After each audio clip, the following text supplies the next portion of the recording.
Olá, gente, minha mais especial saudação a todos que têm acompanhado aqui o nosso canal, assistido às nossas aulas e dizer que, em especial aos meus alunos que estão terminando o conteúdo, está chegando ao fim do semestre e, obviamente, estamos contemplando aí todo o conteúdo através de nossas aulas aqui no YouTube e também pelo Zoom, né, que a gente se encontra lá. Pois bem, vocês viram lá que na última aula a gente falou exatamente sobre a questão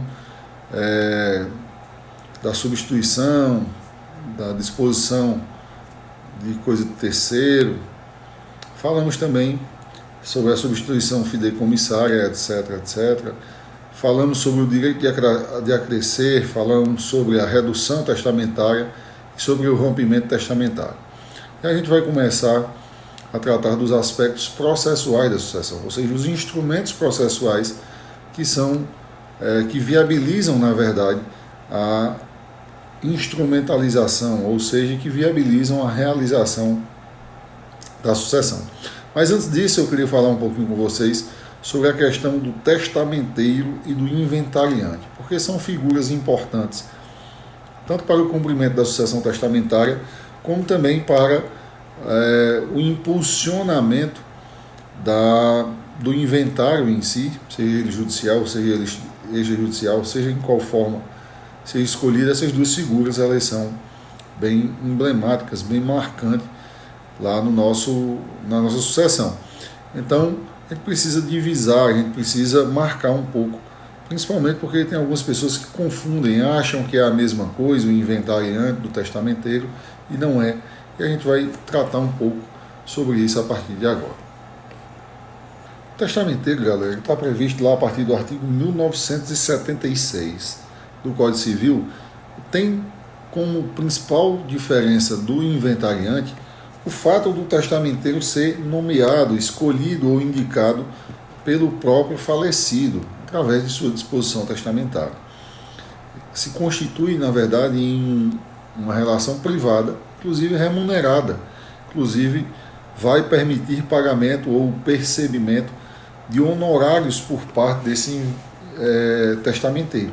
E a principal função do testamenteiro é exatamente dar cumprimento às disposições testamentárias. E dando cumprimento a essas disposições do testador, o testamenteiro ele vai inclusive exercer a administração, exercer a guarda do patrimônio, se assim fixar o disponente. Além disso, é possível que se nomeie testamenteiros, ou seja, várias pessoas, para que, cumulada ou isoladamente, ou de forma substitutiva, exerça a função de testamenteiro. É importante a gente saber, evidentemente, que o testamenteiro ele tem uma forte ligação, ele tem uma forte e eminente vinculação jurídica com essa prestação de serviço dos bens que são objetos de disposição testamentária. Assim sendo, ele não se confunde com o inventariante, uma vez que o inventariante é nomeado pelo juiz dentro do processo judicial, ou mesmo o inventariante extrajudicial, lá quando se trata de um processo de inventário extrajudicial. O inventariante, por sua vez também, ele é um munus público não remunerado, ou seja, ele vai ser nomeado de acordo com um rol de pessoas legitimadas a tanto, e a gente vai já listar essas pessoas legitimadas, mas ele vai exercer um munus público que vai lhe trazer um trabalho e não tem remuneração específica, diferentemente do testamenteiro. Eu chamo especial atenção ao mistério do testamenteiro, alusivo exatamente ao contexto dele fazer cumprir os legados. Reflitam comigo que os legados eles são uma retirada, inclusive, do quantitativo patrimonial que poderia estar indo para os herdeiros legítimos, coisa que não está. E esses herdeiros legítimos eles podem ter alguma resistência de cumprir lá o testamento ou o legado. E para tanto, para essa fiscalização, para a defesa desse interesse de disposição feito pelo autor da herança, é que se vale exatamente o testamenteiro dessa sua função de dar cumprimento, de entregar efetivamente, de mensurar ou de mencionar, melhor dizendo, os herdeiros beneficiados através de cláusulas testamentárias e aí por diante. É interessante a possibilidade legal do testamenteiro também ocupar a condição de inventariante. E aí se tem o que se chama de testamenteiro universal. Pode cumular, então, na figura do testamenteiro, que ele seja o testamenteiro e também seja o inventariante daquele processo de inventário. O testamenteiro também, ele exerce essa função também de forma transitória, ou seja, ele vai ser testamenteiro e vai encerrar a sua condição de testamenteiro. E essa prestação desse serviço, do testamenteiro, ele na verdade ele deve durar, se não fixou outro prazo, 180 dias, ou até que ele ultime, que ele termine de cumprir as disposições testamentárias realizadas pelo testador. É importante também lembrar que não é imutável a questão do testamenteiro. O testamenteiro ele pode efetivamente ser removido lá nos termos do artigo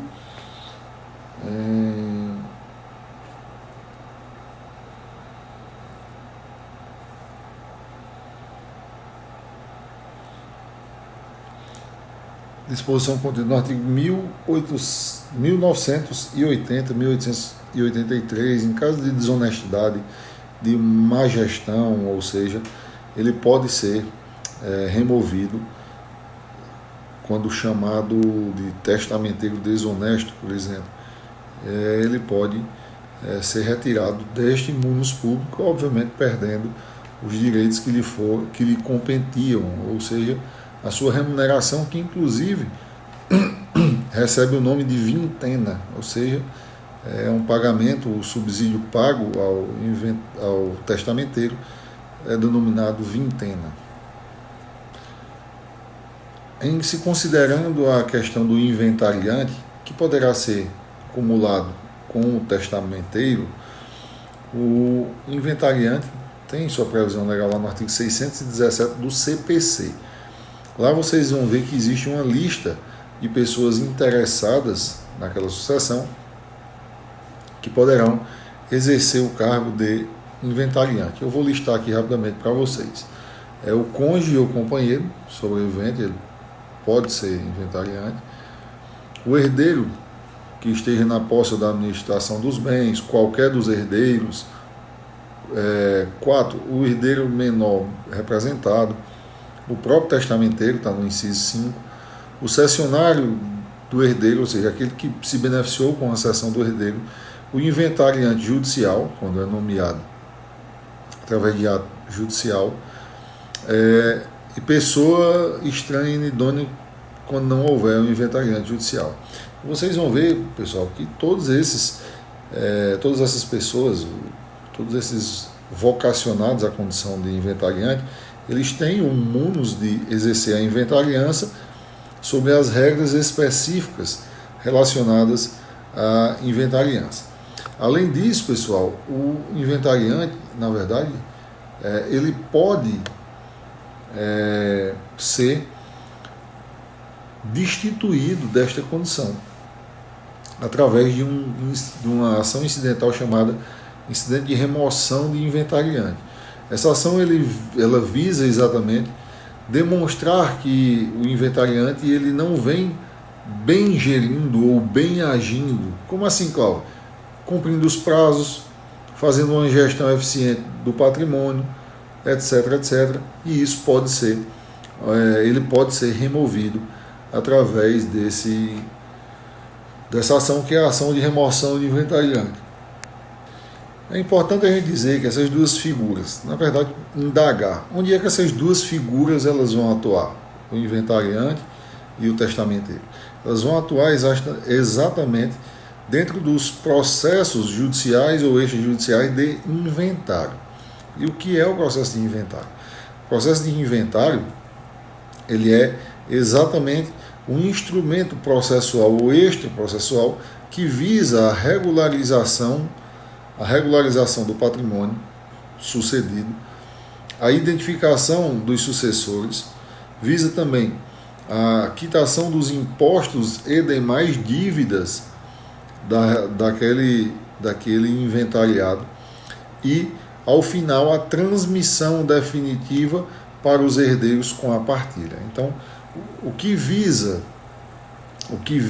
um inventário, seja ele judicial ou extrajudicial? Ele visa exatamente perfectibilizar a transmissão daquele patrimônio, observando todas as regras de partilha, de pagamento de credores, de pagamento de impostos, a correta divisão, para ao final entregar a cada um dos herdeiros o que é seu, sejam os herdeiros legítimos, sejam os herdeiros testamentários. E nós temos alguns tipos ou formas de inventário. O inventário que eu vou aludir primeiro de forma mais, vamos dizer, completa, é exatamente o chamado inventário judicial comum, que é o mais completo e mais complexo de todos eles. Os demais eu vou apenas fazer pontuações que distinga os demais deste inventário judicial comum ou ordinário. O inventário ele é tratado a partir do artigo 1991 do Código Civil e, evidentemente, como um instrumento processual e extrajudicial, ele tem muita regulamentação feita pelo Código de Processo Civil. Inclusive, o próprio Código de Processo Civil de 2015, passou a vigir em 2016, ele internalizou as regras do inventário extrajudicial, que era previsto por lei própria. Mas o Código de Processo Civil ele internalizou, ele foi lá e trouxe para o seu âmbito exatamente essa competência de reconhecer extrajudicialmente o inventário que é feito, o inventário cartorário, que é uma das formas dele. Pois bem, nesse contexto, galera, o inventário visa, dentro daquilo que eu já mencionei, a legalização dos bens, pagamento da herança e tal, e ele deve ser instaurado no último domicílio do falecido, exatamente com o viés de proteger o patrimônio que está aliado àquele último domicílio e os seus sucessores. Então ele deve ser promovido no último domicílio do falecido, embora haja a permissividade dessa mudança, quando for mais interessante para os sucessores ou tenha uma gama de bens maior. Então, excepcionalmente, tem sido aceito dentro desse procedimento especial que é o inventário, ser feito em outros domicílios. E vocês vão ver que sendo recomendado, em razão da existência de outros bens, o inventário pode ser aberto em outro lugar.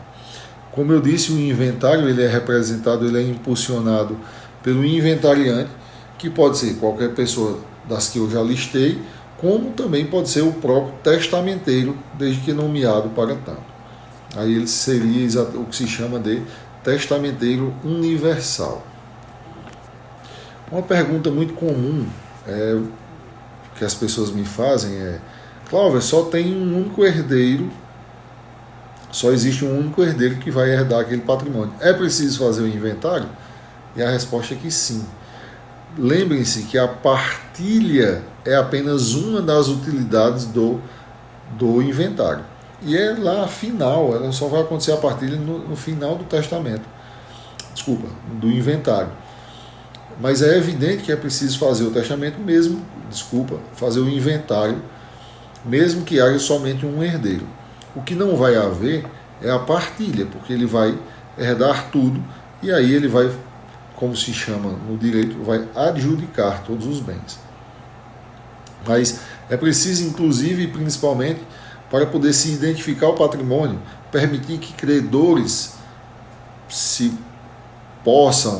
se existem, possam exercer o seu crédito contra o inventário, notadamente para pagar os impostos alusivos à transmissão daquele patrimônio, que é o imposto de transmissão causa mortes, e por aí vai. Então, é absolutamente necessário, sim, fazer o inventário, ainda que só exista um único herdeiro.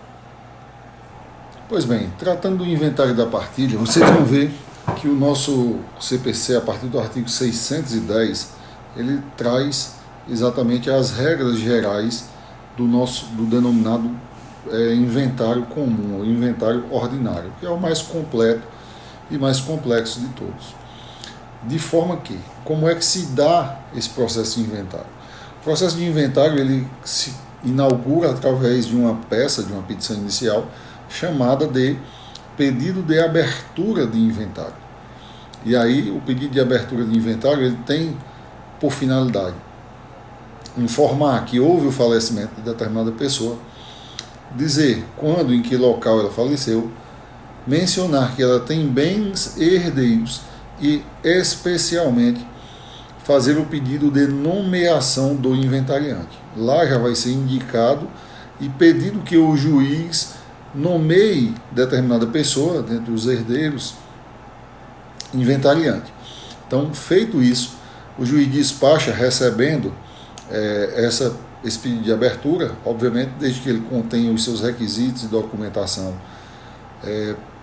e a documentação essencial, por exemplo, atestado de óbito, comprovante de filiação da pessoa ou de relação jurídica da pessoa que pretende ser inventariante. Feito isso, o juiz despacha e então, em seguida, ele nomeia esse inventariante, determinada pessoa como inventariante, e essa pessoa ele deve comparecer ao cartório judicial da Justiça exatamente para prestar o compromisso. O compromisso é exatamente onde ele assume, declara que vai assumir a condição de inventariante, que vai exercer essa inventariança de forma legítima, de forma honesta, de forma proba. E feito esse compromisso, passa então a transcorrer o prazo legal para ele apresentar as primeiras declarações. Uma pergunta muito comum que me é feita é: Cláudio, qual é o prazo que eu tenho para fazer o inventário? O inventário ele precisa ser feito em até 60 dias após a abertura da sucessão, conforme preceitua o artigo 611 do Código de Processo Civil. Cláudio, se passou isso, eu não vou mais poder dar entrada no inventário? Claro que vai, porque o objetivo, na verdade, é a regularização. Mas a perda desse prazo, ele sujeita dois grandes aspectos. Primeiro, o pagamento de multa. Segundo, é a possibilidade de uma outra pessoa, que não seja os preferenciais a assumir a condição de inventariante, poder pedir essa abertura do inventário, inclusive ser nomeado inventariante. A legitimidade para requerer inventário, pessoal, é de quem esteja com a posse e a administração dos bens, conforme preceitua o artigo 615. Mas no 616 ele institui as chamadas legitimidades concorrentes. Vejam você. 616 tem, contudo, legitimidade concorrente: 1. O cônjuge ou companheiro sobrevivente. 2. O herdeiro. 3. O legatário. 4. O testamenteiro. 5. O cessionário do herdeiro legatário. 6. Credor do herdeiro. 7. O Ministério Público havendo interesse de incapaz. E 8. A fazenda pública, quando tiver interesse, ou seja, de cobrar créditos, etc. E 9. O administrador judicial da falência do herdeiro, do legatário ou do autor da herança, ou cônjuge ou companheiro supérstite.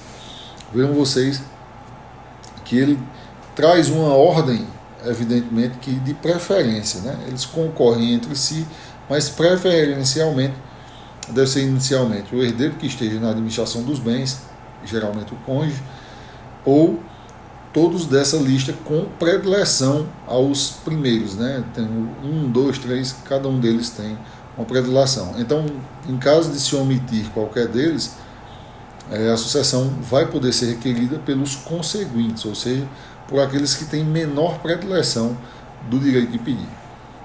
A mesma situação de predileção existe lá no artigo 617 do CPC, que ele diz: o juiz nomeará inventariante na seguinte ordem: o cônjuge, companheiro, sobrevivente, desde que estivesse convivendo com o outro ao tempo da morte; o herdeiro, que se achar na posse e administração do espólio; 3. Qualquer herdeiro;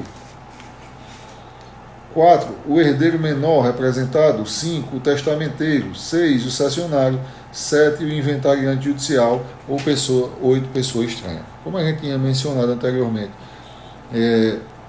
haverá nesta ordem uma predileção para se exercer o cargo de inventariante. Depois de nomeado inventariante, aí ele vai proceder um ato chamado uma petição, que ela é denominada primeiras declarações. As primeiras declarações, ela visa exatamente instituir quem são os herdeiros, qual é o patrimônio, melhor dizendo, a ser sucedido naquela ocasião.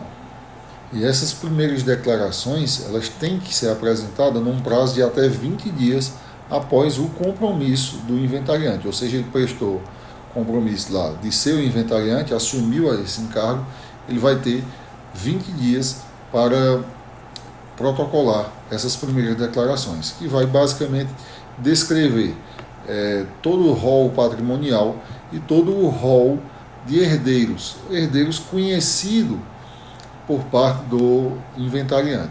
Evidentemente que se ele não souber, ele não vai estar vinculado a declarar aquilo que ele não sabe, mas todos que ele conheça, inclusive por dever legal dele, instituído lá no artigo 618, ele tem que proceder com essa declaração de boa-fé, atendendo ao máximo possível a integralidade dos bens e a integralidade dos herdeiros, dos beneficiários daquela sucessão. Se ele não fizer, se ele assim não proceder, ele pode inclusive ser removido da condição de inventariante, como eu mencionei lá atrás para vocês.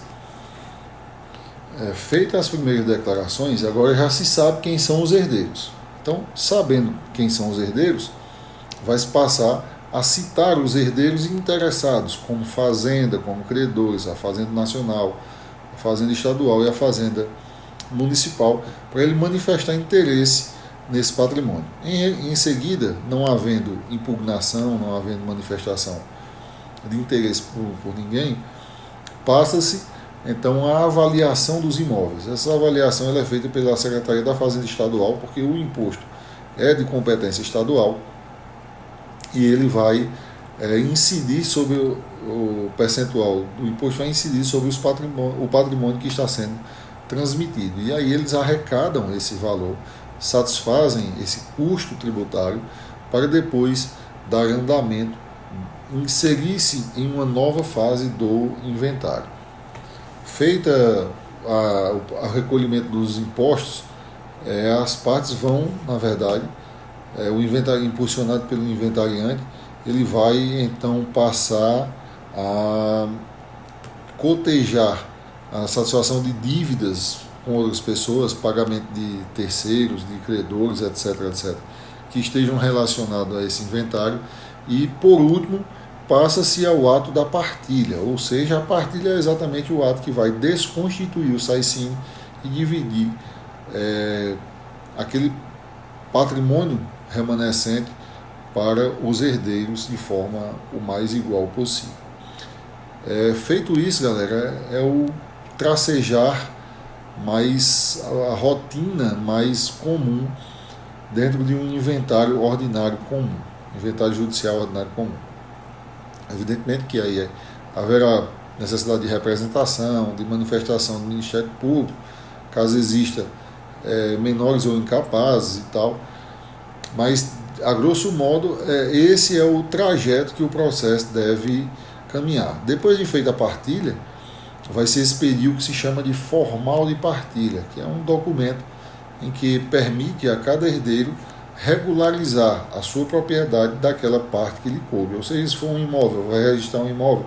Se for um veículo, vai colocar o veículo em seu nome. E aí por diante.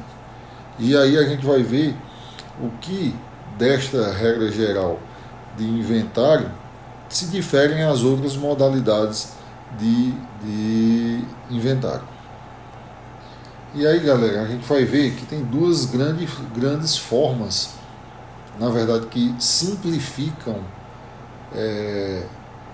o inventário, que é o chamado arrolamento sumário, que está previsto lá no artigo 659, e o chamado arrolamento comum, que está previsto no artigo 664, ambos do CPC. O que é que difere?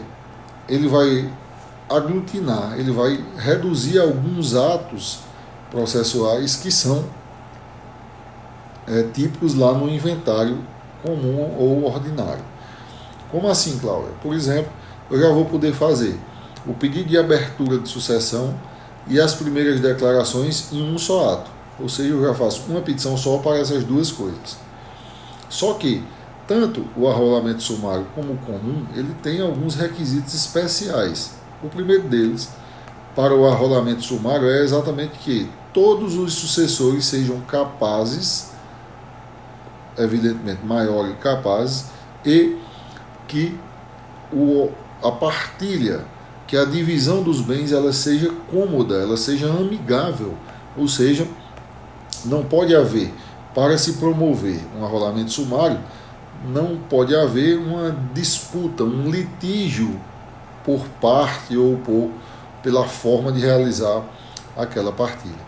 Assim sendo, precisa evidentemente que haja comodidade, que haja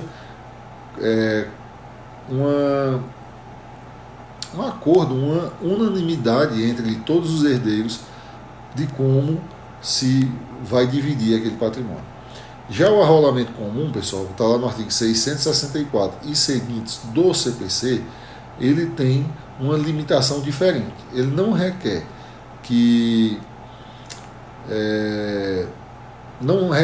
pode ter menor, pode ter briga, pode ter incapazes, só que a limitação dele é quantitativa, ou seja, haverá que se fazer um inventário na modalidade de arrolamento comum quando o valor patrimonial seja de, no máximo, 1.000 salários mínimos.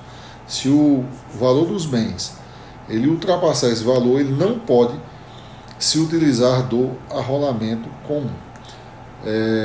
O inventário por escritura pública, que é o extrajudicial ou também conhecido como cartorário. Ele não vai ser feito judicialmente, ou seja, ele vai ser feito perante o tabelião do cartório de notas, e nesse contexto, primeira coisa, não pode ter testamento. Segunda coisa, todos os herdeiros têm que ser maior, capaz, e terceira coisa, tem que efetivamente se ter comodidade na divisão, ou seja, não pode haver briga quanto à partilha, tem que ser uma partilha amigável. E por último, galera, o tipo de testamento que eu gostaria de falar era exatamente o testamento negativo. Claro, o testamento negativo, sim. Testamento negativo por quê? Porque ele serve, na verdade, exatamente quando não tem bens, não tem patrimônio para ser inventariado. Aí você diz, claro, mas para que eu vou fazer um inventário se não tem bens a ser inventariado? É muito importante você fazer, por quê? Porque ele vai impactar, ou seja, ele vai lhe liberar da condição de pendência para novo casamento, e segundo, porque também ele vai fazer um marco temporal delimitativo de que o patrimônio que você adquira dali para frente não tem vinculação com o inventário, ou seja, ele diz, olha, não tem bens, ele é herdeiro, não tem bens, então ele não recebeu através desse inventário. Então ele não pode, por exemplo, ser responsabilizado por uma dívida do inventário ou uma dívida que o inventário deixou num futuro. Então o inventário negativo ele tem essas duas utilidades bem significativas. Pois bem, recomendo a leitura lá do Código de Processo Civil para vocês verem esses 3 ou 4 tipos de ação de inventário e se familiarizarem cada vez mais com essas informações, evidentemente que são, de certa forma, superficial, dado o transcorrer do tempo que a gente tem de limite, mas A leitura é bem acessível, bem simples, diante dos comentários que eu fiz aqui na aula, vocês vão pegar com tranquilidade, beleza? Então hoje ficamos por aqui, aquele abraço e até um próximo encontro. Tchau, obrigado.